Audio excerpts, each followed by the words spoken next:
ఈ రోజు పార్టీ విధానపరమైన నిర్ణయం తీసుకొని రాహుల్ గాంధీ గారు ఈ దేశంలో ఉన్న 70 కోట్ల బలహీన వర్గాలకు మాట ఇస్తే ఆ మాట నిలబెట్టాల్సిన బాధ్యత ప్రతి ఒక్క కాంగ్రెస్ పార్టీ కార్యకర్తగా ఉన్నది.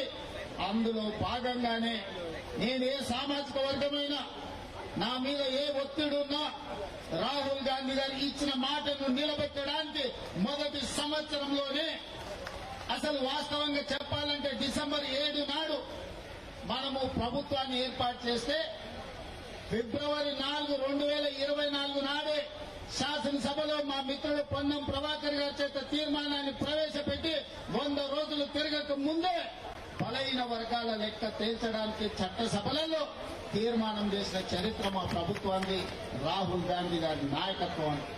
అక్కడి నుంచి మొదలుపెట్టి ఆ ప్రక్రియను ఫిబ్రవరి 4, 2025 నాటికి పూర్తి చేసి చట్టసభలలో ప్రవేశపెట్టినాం. అందుకే ఫిబ్రవరి 4 తారీఖును ఈ రోజు సోషల్ జస్టిస్ డేగా ఎప్పటికీ శాశ్వతంగా జరుపుకోవాలని రాష్ట్ర ప్రభుత్వం నిర్ణయం తీసుకుని ఫిబ్రవరి 4ను సోషల్ జస్టిస్ డేగా ఈ రోజు మనం నిర్ణయించుకున్నాం.